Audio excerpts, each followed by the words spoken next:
Hey everyone, thanks for stopping by the Movie Hangout. The upcoming Tarantino film, Quentin Tarantino's ninth movie, Once Upon a Time in Hollywood, has just arrived. The trailer has arrived, and so let's check it out and we'll talk about it. To my right is Bounty Law series lead and Jake Cahill himself, Rick Dalton. And to my left is Rick's stunt double, Cliff Booth. So, Rick, explain to the audience exactly what it is a stunt double does. Actors are required to do a lot of dangerous stuff. Cliff here is meant to help carry the load. Is that how you describe your job, Cliff? What, carrying his load? Yeah, it's about right.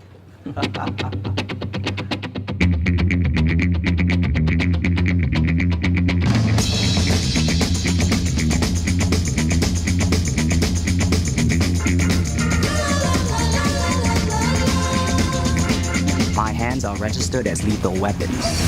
We get into a fight, I accidentally kill you. I go to jail.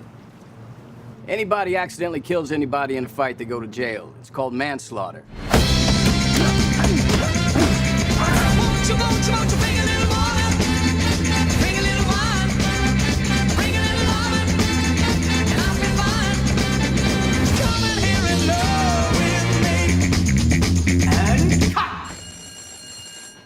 That was the best acting I've ever seen in my whole life. Like you. Rick fucking Dalton.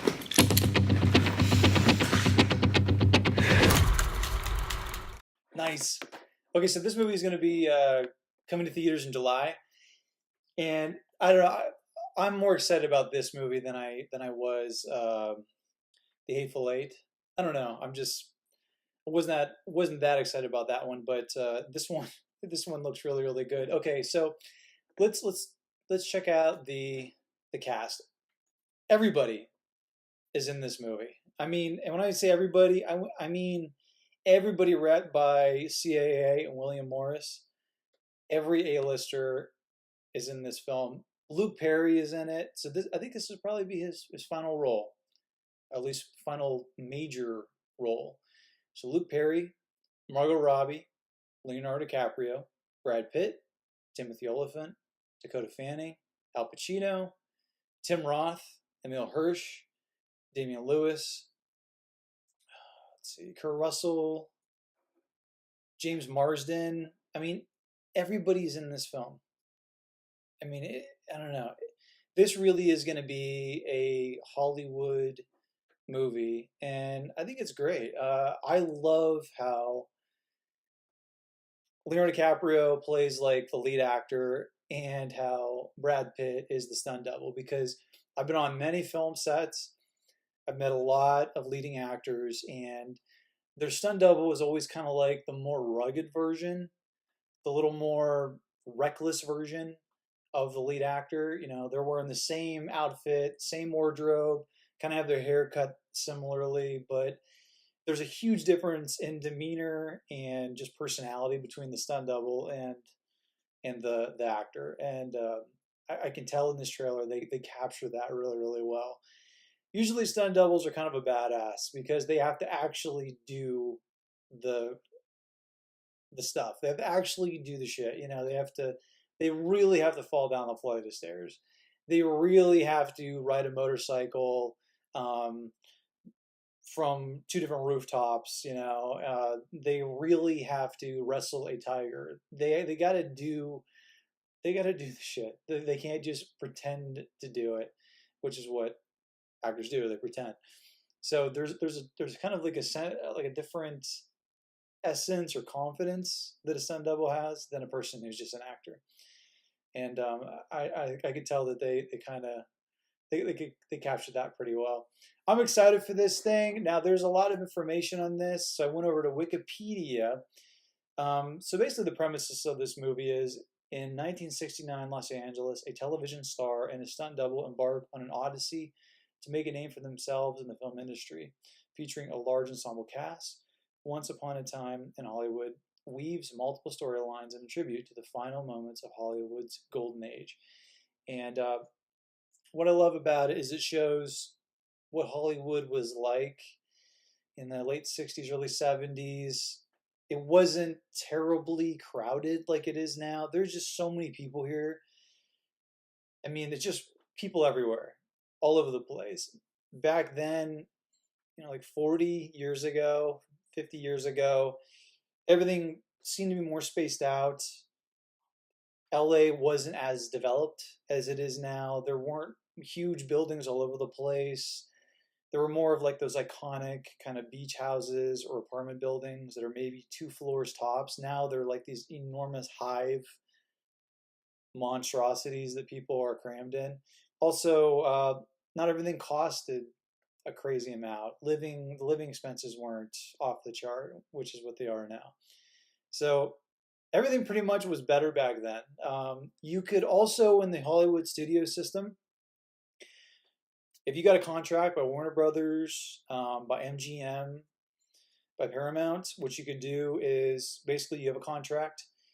They just tell you where to be, and they give you your lines, and that's it. Like they'll say, like, "Hey, you're gonna be on Bonanza on Thursday. Here's your lines. Know your lines." And you just show up on the set of Bonanza, which is on the studio lot, on Thursday.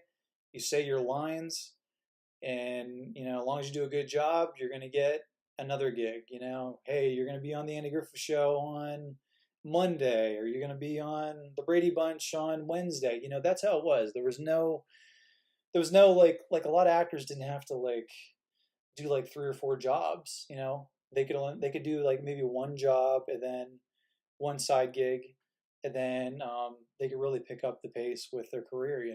Because the studio handled it for you. Now people live like gypsies. You get one gig, it could be like 3 years until you get another gig. Just kind of how it is now. But I would love to see Quentin Tarantino's take on how the Hollywood system and how LA was back in the late '60s. Also, there's a storyline in this that a lot of people have been talking about with Charles Manson and the Manson family, and that's really interesting. Um, Lena Dunham, I guess, is going to be playing one of the members of the Manson family, so I think that's kind of fitting for her to play a character like that. Dakota Fanning is also going to be a part of it, and Damian Lewis is going to be playing Steve McQueen. That's interesting. Love me some Steve McQueen. Margot Robbie is going to be playing Sharon Tate, who Sharon Tate was at the time married to director Roman Polanski. Sharon Tate was murdered by the Manson family, and Roman Polanski later was convicted of statutory rape, and he fled over to France. Crazy stuff, right? Let's see, you got. It says here Leonardo DiCaprio's character Rick Dalton is actually based on Burt Reynolds. Very, very interesting. Brad Pitt's character, Cliff Booth, is based on a stuntman and filmmaker, Hal Needham. So it's interesting. All these people are actually based on real human beings. Interesting. Damian Harriman, he's going to be playing Charles Manson. Mike Moh, spelled M-O-H, he's playing Bruce Lee, and we saw him in the trailer. I think he looks just like Bruce Lee. And what I love about it is like a lot of new stories that are coming out depicting Bruce Lee are showing Bruce Lee and he's not as much of a badass as he used to be. A lot of it's just kind of like bullshit marketing and hyping himself up, and for him being like mythologically tough, when in reality he was just like this little guy who did martial arts, So I think that's real interesting, and they're kind of playing off onto that. But anyway, I am very, very excited for this. What do you think about this trailer? Do you think that this is going to be Quentin Tarantino's best movie yet? He seems to be getting better and better. There's a time when every director kind of like hits the wall, so to speak, creatively, and they start to decline in some ways. And I don't mean to say that as a hater; it's just a fact. We all do. And what do you think? I think this might be like up in the pinnacle of Tarantino's career. Maybe he's got a couple more left in him after this, but amazing, you know, amazing. He can say this is his ninth film, and people can name off the top of their head all nine of his movies, and every one of them is very unique in some ways, but very much a part of him. So it's just really, really interesting his career and how it's turned out. You know, the actors in this are very, very lucky, and I hope they feel blessed and realize that everybody on earth who is an actor would kill to be in a Quentin Tarantino movie. You know, he writes the best dialogue. It looks great. You know, he's gonna make you look good. So I just hope they know that. But anyway, let me know what you think about this trailer. Give me your thoughts. Are you excited to see it? Are you gonna see it? And if you don't think it's any good, let me know what other Quentin Tarantino movie you think is probably a lot better. Comment below, let me know. And as always, if you want to get future rants, reviews, or original content, click subscribe. Later.